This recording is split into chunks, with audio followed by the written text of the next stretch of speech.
का वृक्ष। माँ वो देखिए बेर। आपको बेर पसंद होंगे ना? मैं भी लेकर आता हूँ। पुत्र रुको, सुनो तो।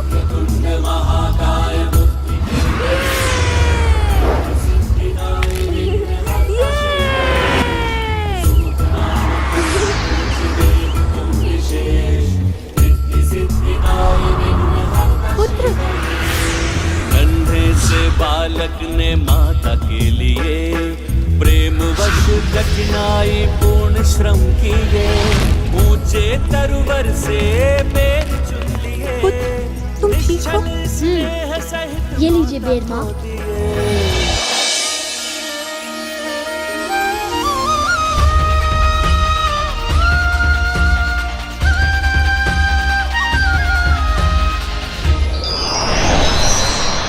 प्रभु महादेव को वापस लेकर ही आएंगे हम। जब तक महादेव उसके उदर में स्थित है, गजासुर को युद्ध में कोई परास्त नहीं कर सकता।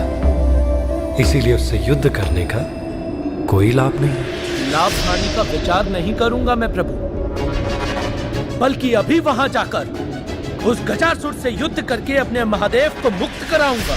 विष्णुदेव ने जो कहा है आपने सुना नहीं नंदी? अभी गजासुर को कोई भी पराजित नहीं कर सकता है। उस महासुर से युद्ध के सिवाय और कौन सा उपाय हो सकता है? उसकी सभा में जाकर उसके समक्ष नृत्य करें और उससे विनती करें कि कृपया करके हमारे महादेव को मुक्त कर दे अपने उदर से। प्रभु आप ही बताइए प्रभु, क्या करें? नृत्य। नृत्य?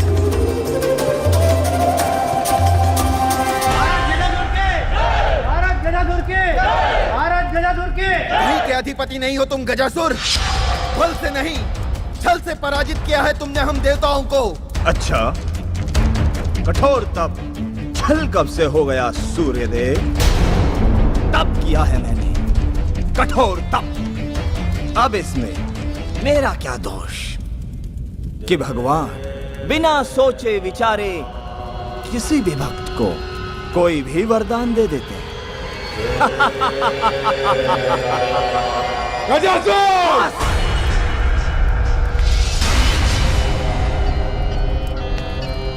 बस अब और विलाप नहीं सुनना चाहता मैं तुम्हारा देवगणों।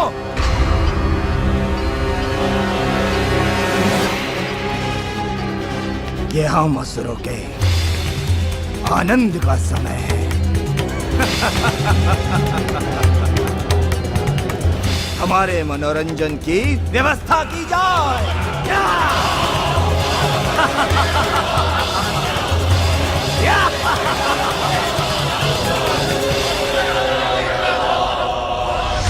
अधर्म का आनंद अधिक समय तक शेष नहीं रहता गजासुर। तुम्हारे उत्सव के आनंद में ही तुम्हारे अंत की युक्ति छुपी है।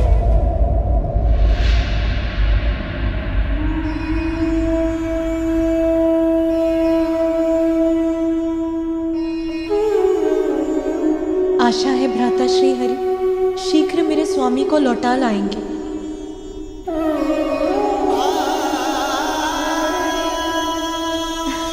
मातृत्व फलित हो रहा है तुम पर। हाँ, उसके तेज से दमक रही हो तुम। हमारे समान अपना सुख तुम्हें अन्य सखियों के साथ भी बांटना चाहिए। हाँ हाँ, हमें सबको आमंत्रित करना चाहिए।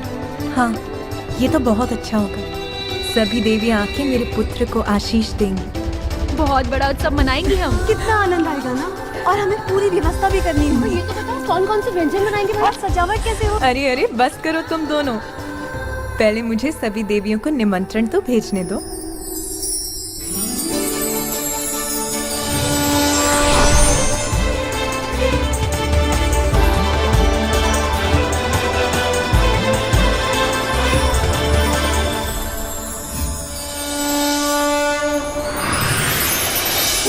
पाए आशीष सबसे चाहे माँ, स्नेहिल भेजे निमंत्रण माँ। श्री शारदा सचिव धजनी को प्रेषित, पढ़कर निमंत्रण सब देवियाँ पुलकित।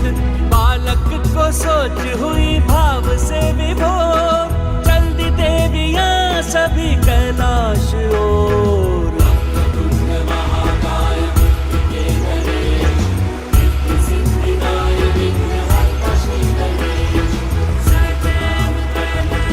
माँ, क्या कोई मुझसे मिलने आ रहा है? हाँ पुत्र, मेरी सभी सखियाँ आ रही हैं। वो सभी हमारी शुभचिंतक हैं। वो आकर तुमको अपना स्नेह आशीष देंगी और अपनी अद्भुत शक्तियों का उपहार भी देंगी। मेरे पुत्र पर कुदृष्टि डालने का साहस कोई नहीं कर सकता।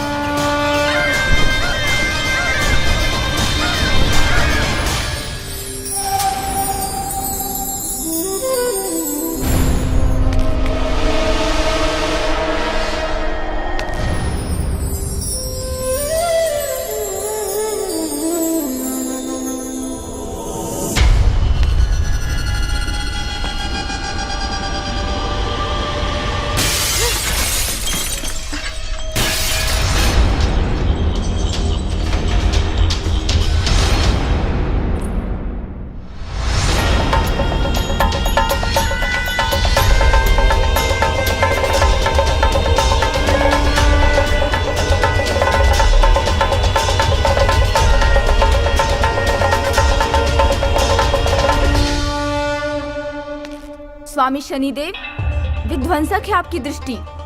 विशालकाय पर्वतों को धूल में परिवर्तित कर देती है, बड़े बड़े पत्थरों को तोड़ सकती है। जिसे देखती है उसको दुर्भाग्य से जकड़कर उसका विनाश कर देती है।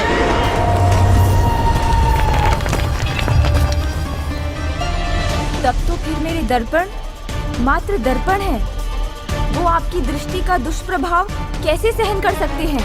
देवी मैं छोड़िए, जाने दीजिए।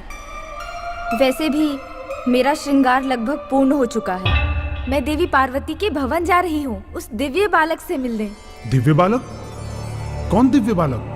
देवी पार्वती का पुत्र, और कौन। सभी देवी आएंगी वहाँ। उसकी दिव्यता और रूप की सर्वत्र चर्चा है। सर्वत्र चर्चा है? तो फिर मुझे किसी ने कुछ क्यों नहीं बताया? मैं स्वयं को उस दिव्य बालक के दर्शन से वंचित कैसे रख सकता हूँ? देवी, मैं भी उसके दर्शन का इच्छुक हूँ। नहीं, कदापि नहीं। ये विचार भी अपने मन में मत लाइए। आपको आपकी शाप का स्मरण दिलाना होगा क्या? ओम श्री विष्णवे नमः। ओम श्री विष्णवे नमः। ओम श्री विष्णवे नमः। ओम श्री विष्णवे नमः। ओम श्री विष्णवे। स्वामी, ओम श्री विष्णवे नमः। ओम श्री विष्णवे नमः। स्वामी शनिदेव, ओम श्री विष्णवे नमः। ओम श्री विष्णवे। ओम स्वामी। श्री विष्णवे नमः। ओम श्री विष्णवे। मैं आपकी पत्नी हूँ शनिदेव।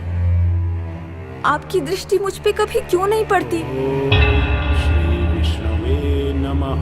कितने समय से आप अपने ध्यान में मग्न हैं। मैं आपकी पत्नी कब से प्रतीक्षा में हूँ। आप आ जाएंगे, मुझे देखेंगे, मेरे साथ थोड़ा समय व्यतीत करेंगे।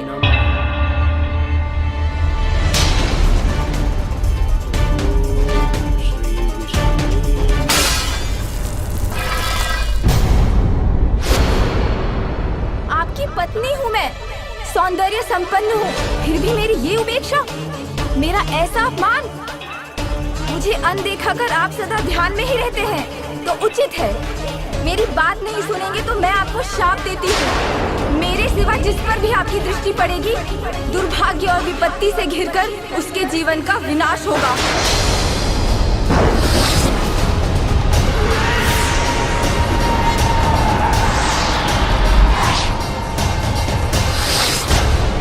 स्वामी शनिदेव, ऐसा कुछ भी मत कीजिए जिससे देवी पार्वती के पुत्र के जीवन पर कोई संकट आए। अपनी दृष्टि से उसे दूर रखिए। ठीक है देवी।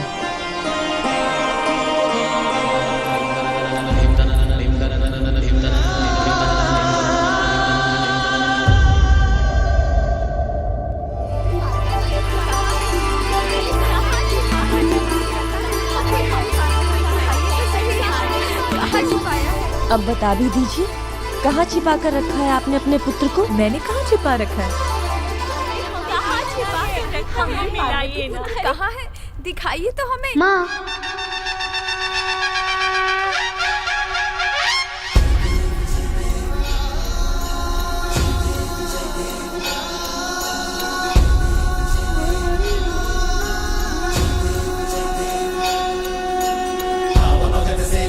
शरणागत आवे संतन संपद सबही भरपूर पावे आतलिए गुड़ लड्डू साई सुरवर को महिमा कहीं न जाए लागत हो पर को जय देव जय देव जय देव जय देव।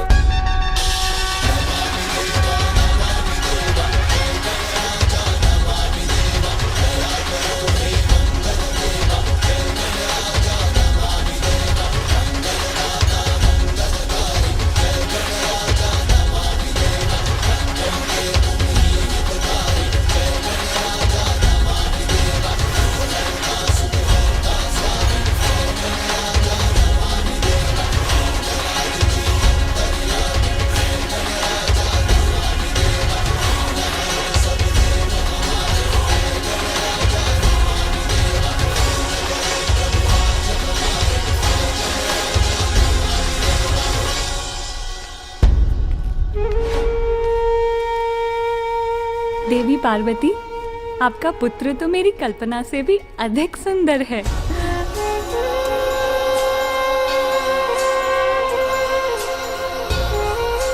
कितनी मनमोहक मुस्कान है, जैसे चारों दिशाओं को प्रकाशित कर रही हो।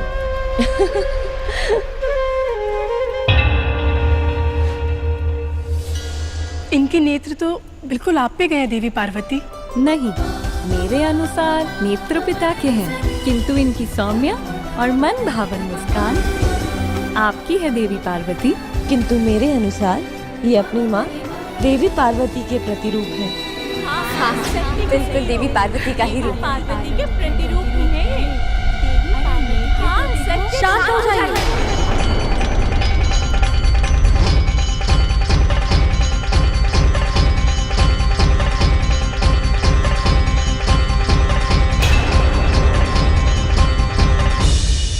इतनी प्रशंसा मत कीजिए इनकी। इतनी प्रशंसा से कहीं किसी की कुदृष्टि ना लग जाए।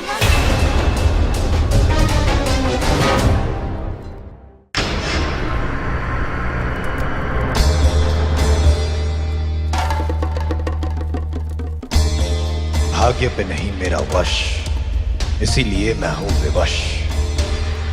जगत के कल्याण के लिए ये करना ही होगा। शनिदेव की कुदृष्टि उस बालक पे पड़े, ये संभव करना ही होगा। नारायण नारायण। अरे रे रे रे, शनिदेव, नारद भाई भी ये क्या अनर्थ कर रहे हैं प्रभु? यदि देखना ही है तो मुझे क्यों देख रहे हैं? वहां कैलाश पे उस अद्भुत बालक को देखिए। वहां अद्भुत बालक? कौन सा बालक देवर्षि? आपको किसी ने बताया नहीं? नारद अचंभित। नारायण नारायण। सौभाग्य से कैलाश मेरे मार्ग में था तो माता पार्वती के उस अद्भुत बालक के दर्शन प्राप्त हुए। आहा, मनमोहक, अनुपम। उसकी दिव्यता के वखान करने के लिए शब्द नहीं है मेरे पास। उसके वो कमल नयन, दिव्य मुस्कान, मधुर ध्वनि, सुंदर सुंदर, इतना कि सुंदर शब्द कम पड़ जाए।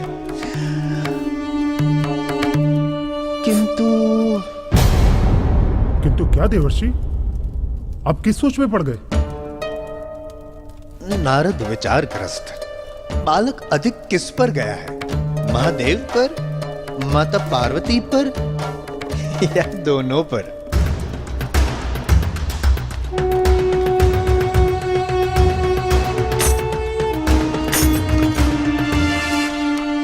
प्रभु, आपका क्या विचार है? नारद क्षमा याचित। आपने कहां देखा है उस बालक को? समस्त देवलोक आनंद पा रहा है उसे देखकर, केवल आप ही वंचित रह गए उसे ना देखकर। नारायण नारायण नारायण नारायण।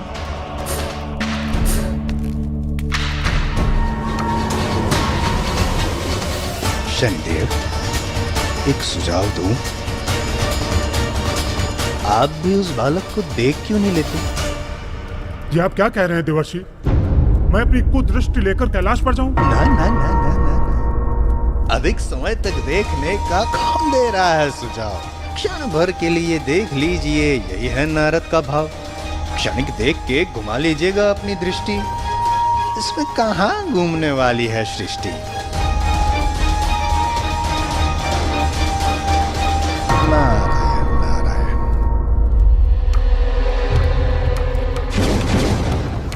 हाँ, ये उचित होगा। उस बालक की एक छोटी सी झलक लेकर मैं अपनी दृष्टि घुमा लूंगा। ताक, मेरे वाहन शीघ्र उपस्थित हो।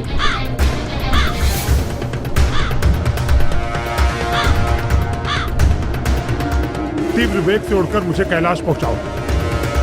मैं देवी पार्वती के उस दिव्य पुत्र की एक झलक पाने को व्याकुल हो रहा हूं।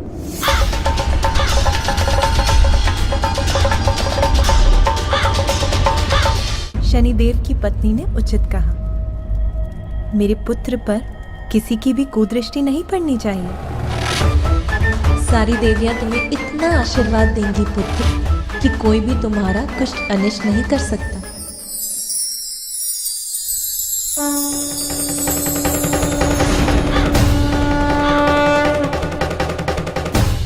लीजिए, अब इस काले टीके से मेरा पुत्र कुदृष्टि से सुरक्षित हो गया। कदाचित मैं व्यर्थ ही चिंता कर रही हूँ। मेरे स्वामी यहाँ आकर इस बालक को देखने की भूल कभी नहीं करेंगे। देवी पार्वती, आप अपने पुत्र पर अपना स्नेह उड़ेलती रहेंगी, हमें भी तो उसे स्नेहाशीष देने की अनुमति दीजिए। आओ पुत्र, यहाँ आओ, मैं तुम्हारा जीवन धन धान्य से संपन्न कर दूंगी।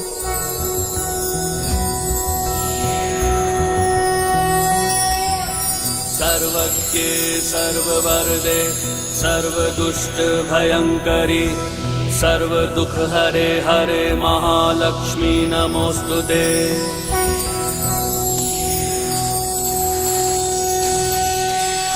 देखा तुमने पुत्र, आओ मेरे पास।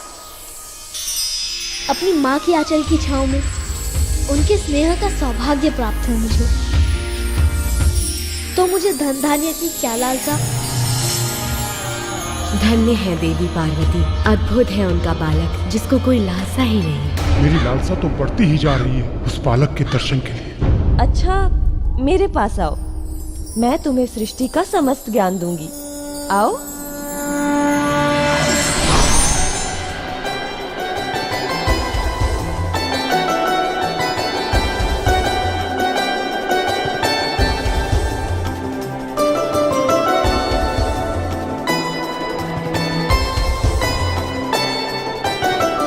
नहीं माता, जो ज्ञान मुझे चाहिए वो मेरी माँ मुझे देंगी, फिर और ज्ञान की मुझे क्या आवश्यकता है। इसके लिए तो इसकी माता ही सर्वोच्च ज्ञान सरिता है, इसीलिए इसे लुभाना कठिन है। इतने अद्भुत बालक पर कुदृष्टि का प्रभाव शीघ्र बढ़ता है। अद्भुत बालक, मैं आ रहा हूँ, बस तुम्हारी एक झलक के लिए। मैं देवराज इंद्र की पत्नी हूँ पुत्र, सची। मेरे पास आओ, मैं तुम्हें संसार का सबसे सुंदर बालक बना दूंगी।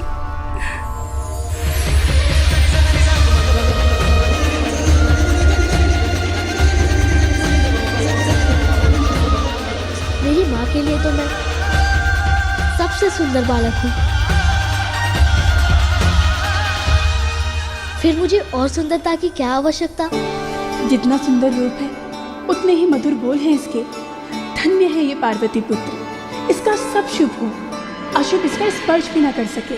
सब तुम्हारे रूप से प्रभावित है, फिर मैं क्यों वंचित रहूं? पुत्र, मैं तुम्हें अपने स्वामी के पास ले चलूं? वो देखो, आसमान में स्थित है मेरे स्वामी चंद्र, उन पर आरूढ़ हो तुम समस्त संसार को निहार सकते हो।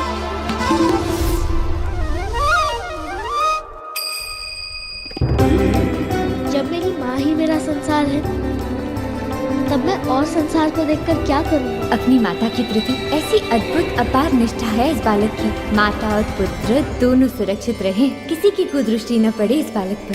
पलक झपकते ही अपनी दृष्टि हटा लूंगा उस अद्भुत बालक से, जिससे मेरी कुदृष्टि का कुप्रभाव न पड़े उस पर।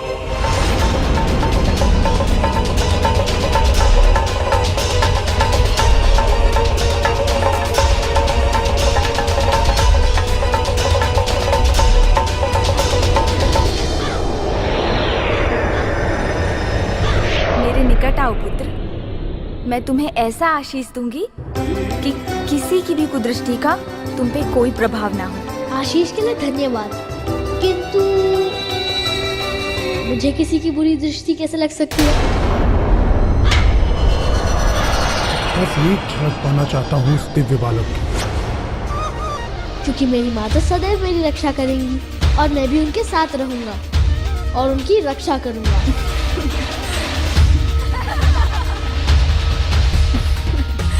सत्य है पुत्र, मैं सदैव तुम्हें अपनी आंचल की छांव में सुरक्षित रखूंगी।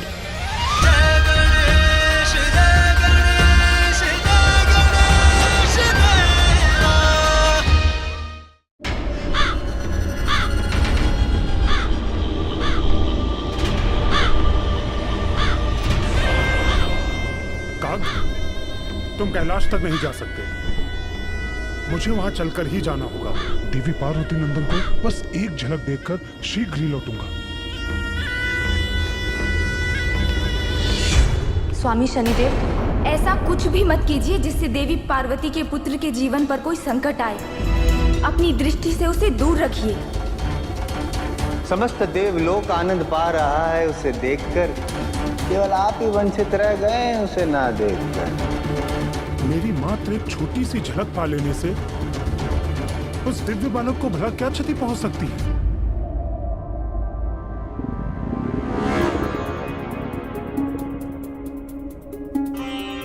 क्या हुआ पुत्र?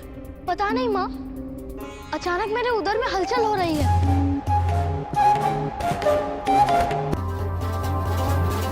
आपको तो भूख लगी है पुत्र, आपके जन्म से इतनी आनंदित हो गई कि आपको भोजन देना ही भूल गए।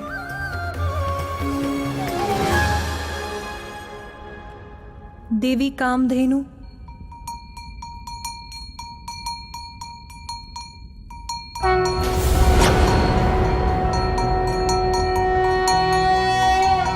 शुभदाये प्रसन्नाये गोप्रदाये नमो नमः। सभी देवियों को मेरा प्रणाम। कीर्तिदाये धर्मदाये नमो नमः। महादेव, आज हमारा पुत्र अपना प्रथम आहार पाने जा रहा है। आप कहाँ हैं स्वामी? मैं आपकी पीड़ा समझती हूँ देवी पार्वती। मैं भी यही मना रही हूँ कि मेरे स्वामी महादेव को शीघ्र ही लौटा लाएं।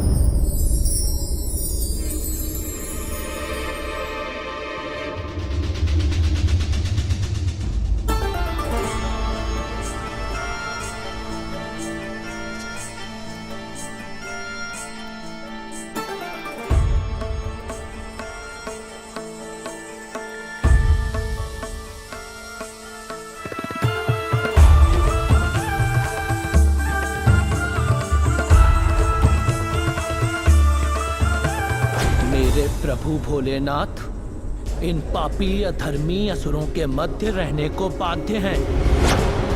इसका दंड अवश्य दूंगा मैं इस गजासुर को।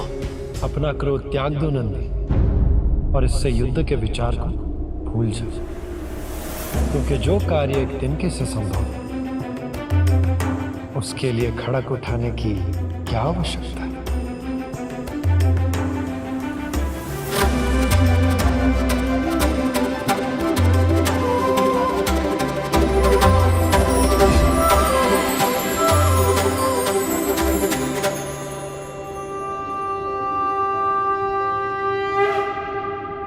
श्री हरि ने ये कैसा वेश धारण कर लिया? कैसा दिख रहा हूं नंदी में? प्रभु, मैं भोले बाबा का गण आपकी माया कैसे समझूं? मुझे तो बस इतना ज्ञात है कि आप कुछ भी कर सकते हैं। जगत हित के लिए आप कोई भी रूप धारण कर सकते हैं प्रभु। जगत हित के लिए आज तुम्हें भी गाना होगा नंदी। आशा करता हूं कि तुम्हारा कंठ उतना ही मधुर है जितना कि तुम्हारा क्रोध। भोले बाबा के लिए मैं कुछ भी करने के लिए तैयार हूं, कुछ भी।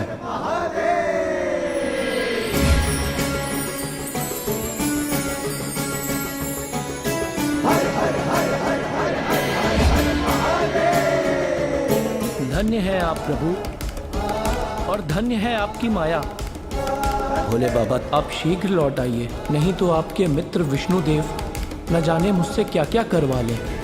विष्णुदेव, नंदी के विपरीत कला तो मेरे कड़ कड़ में बसती है।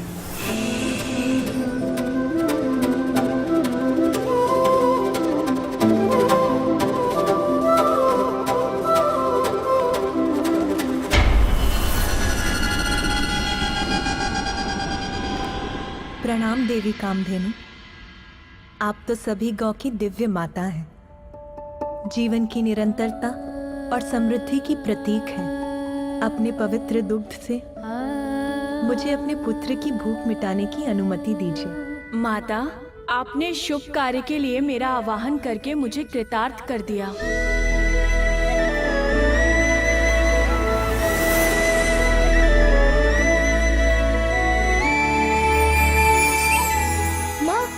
चलिए ना। हाँ हाँ चलो।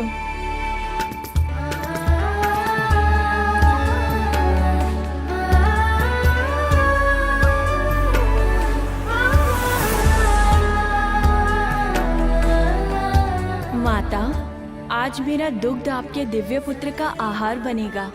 मैं धन्य हो गई। भविष्य में जब भी आपको मेरी आवश्यकता हो, आप निसंकोच मेरा स्मरण कर लीजिएगा। अब मुझे आज्ञा दे माता।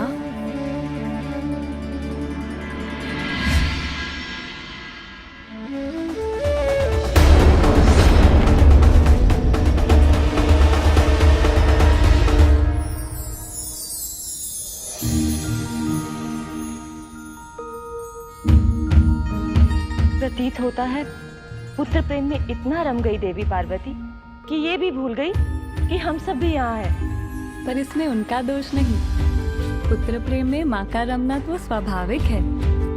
मेरे विचार से अब हमें इन दोनों को यहाँ पर एकाकी ही छोड़ देना चाहिए। आह, कितना पावन, कितना उजला, मीठी सुगंध वाला ये दुग्ध अवश्य अत्यंत स्वादिष्ट भी होगा।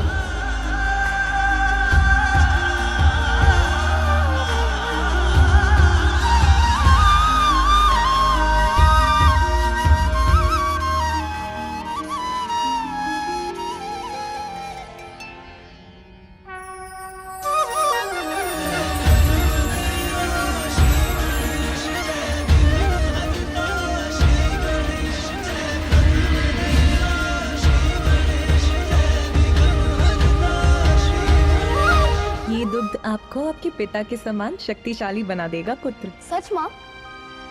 तो और बुलाइए ना।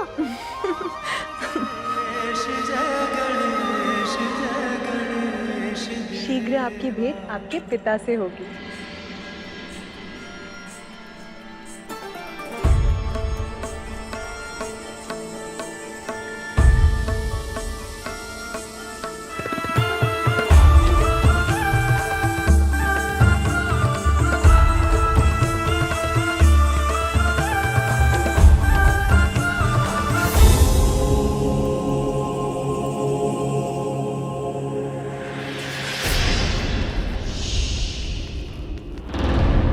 उत्तम, अति उत्तम। तुम्हारा नृत्य अत्यधिक मनमोहक है सुंदरी। त्रिलोकी विजेता गजासुर तुम्हारे नृत्य से अत्यधिक प्रसन्न हुए।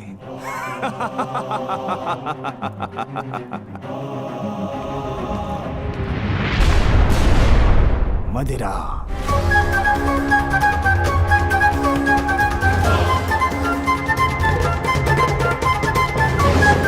दुष्ट असुर शीघ्र मुक्त होंगे मेरे भोले बाबा तुम्हारे उदर से।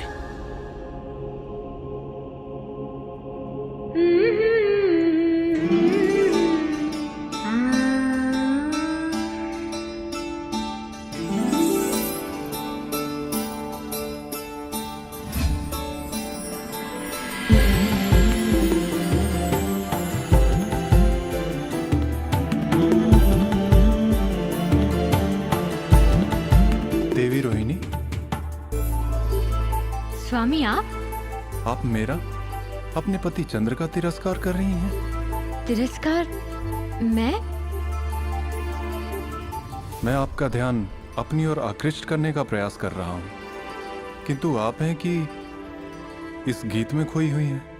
स्वामी, अपार सौंदर्य के धनी बालक ने मुझे मंत्र मुक्त कर दिया है। आप ही के समान अनुपम तेज से दमकता हुआ उसका मुखमंडल, आसमान में चमकती हुई सितारों की तरह उसकी नेत्र, उसकी सम्मोहित करने वाली मधुर मुस्कान, उसकी वाक्पटुता, उसकी कुशाग्र बुद्धि, सब अत्यंत मनमोहक है स्वामी। किंतु देवी, ये अद्भुत बालक है कौन? देवी पार्वती का पुत्र है स्वामी। आनंदित कर दिया है उसने हम देवियों को। ऐसा ही मनभावन मनोहर है वो।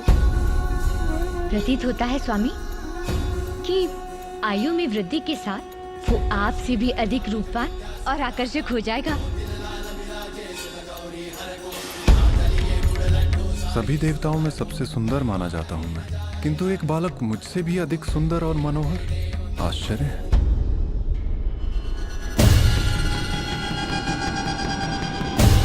संध्या हो चुकी है। मुझे थोड़ी प्रतीक्षा करके रात्रि के अंधकार में छिपकर वहां जाना चाहिए ताकि कोई मुझे देख ना सके। रुको!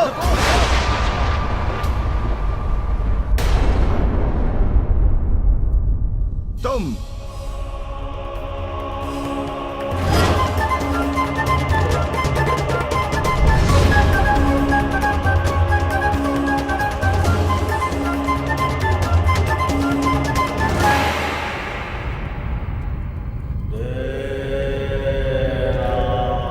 मेरी दृष्टि से कुछ भी नहीं छिपा है। मुझे सब ज्ञात है कि तुम कौन हो।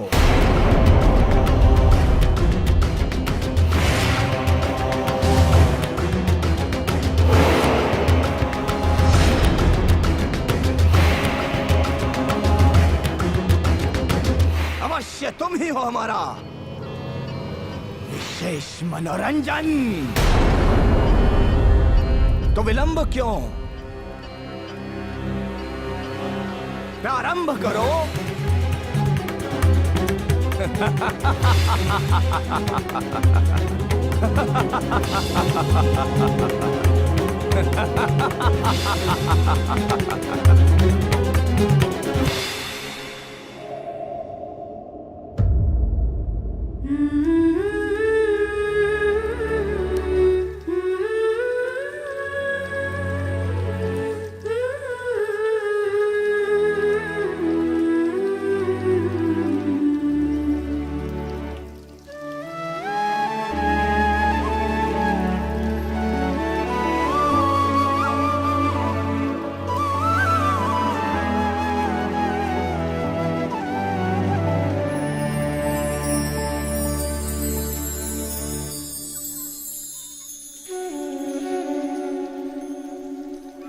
ये प्रकाश कहाँ से उत्पन्न हो रहा है?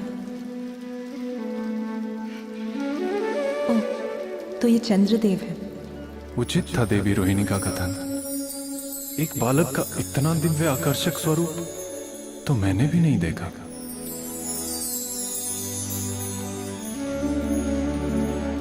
चंद्रदेव, अपने प्रकाश को कम कीजिए, सोने दीजिए इसे।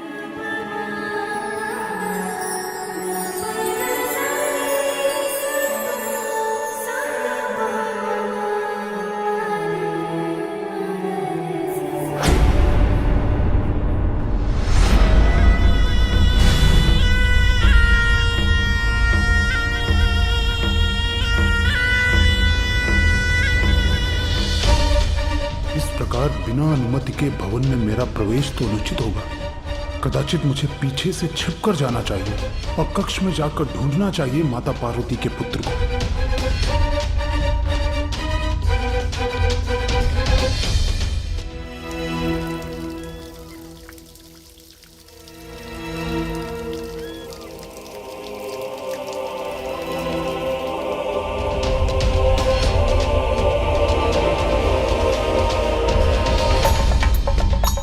हो चंद्रदेव का, जिनका प्रकाश उसे ढूंढने में मेरा सहायक बनेगा।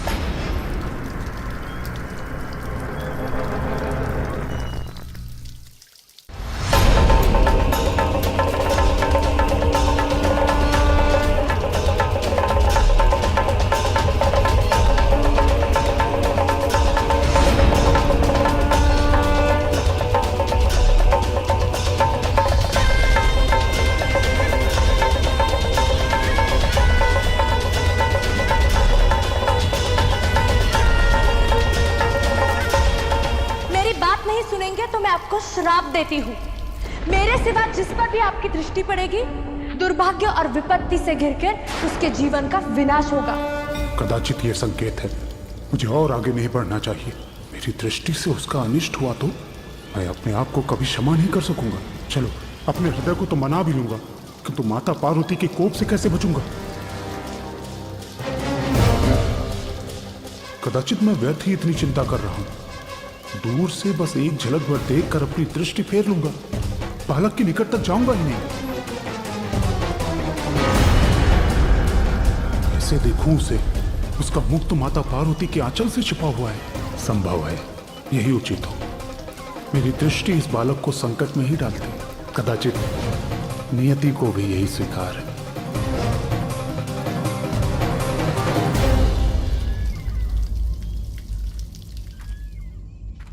शनिदेव, चंद्रदेव, कहाँ जा रहे हैं आप? अभी तो आपने उस बालक को ठीक से देखा भी नहीं। मैंने प्रयास तो किया चंद्रदेव, किंतु वो बालक अभी निद्रा में है। उसका मुख देवी पार्वती के आंचल से ढका हुआ है। उसे देखने के लिए उसकी निद्रा में विघ्न डालना तो उचित नहीं होगा। और वैसे भी मेरी दृष्टि तो अशुभ है। मेरी दृष्टि का दुष्परिणाम सर्वविदित है।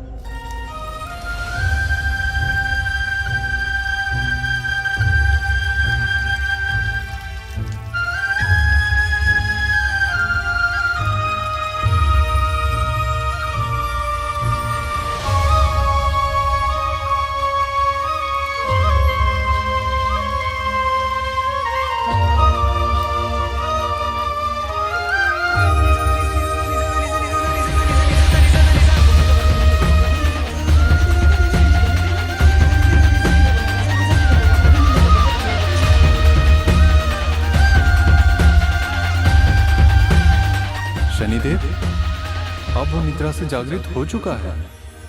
जलाशय के जल से क्रीड़ा कर रहा है।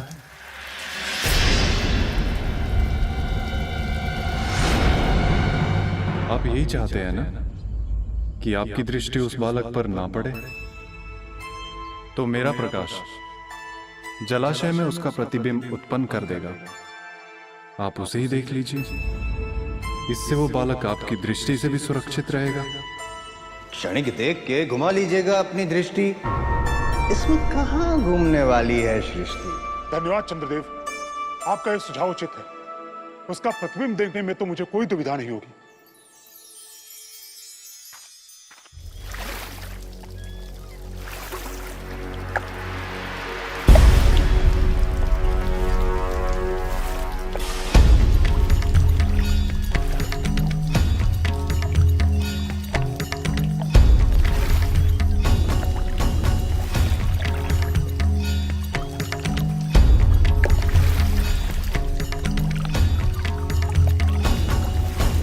ये जल शांत और स्थिर होगा, तब तो इस बालक का स्पष्ट प्रतिबिंब देख सकूंगा मैं।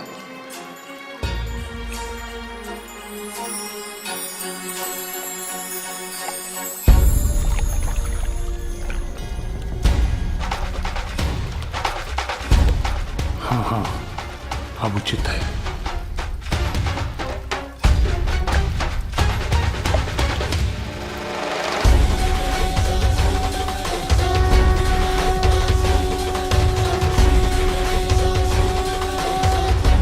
देवर्षि ने सत्य कहा था। कितना मनोरम रूप है इस दिव्य बालक का। इतनी मनोहर मुस्कान, मोतियों के समान चमकते दंत, नभ के तारों से टिमटिमाते उसके निर्मल नेत्र। अनुपम, अलौकिक है ये बालक।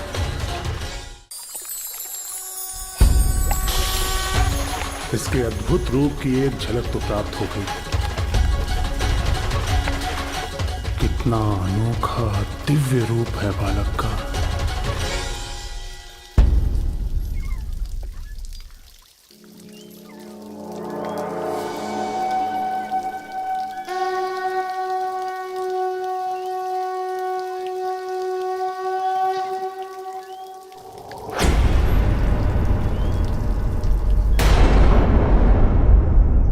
किंतु एक झलक देखकर तो तृप्ति ही नहीं मिली।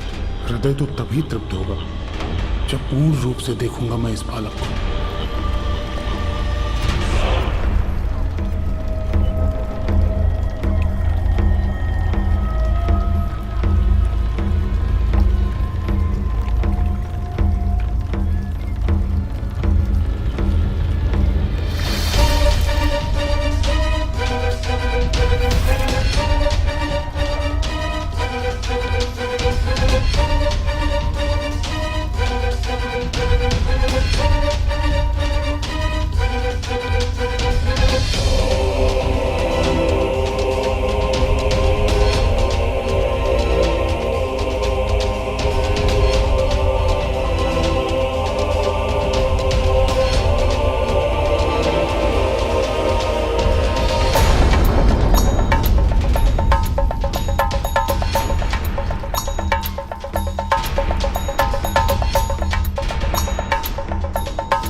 ये कैसा अनर्थ कर बैठा मैं।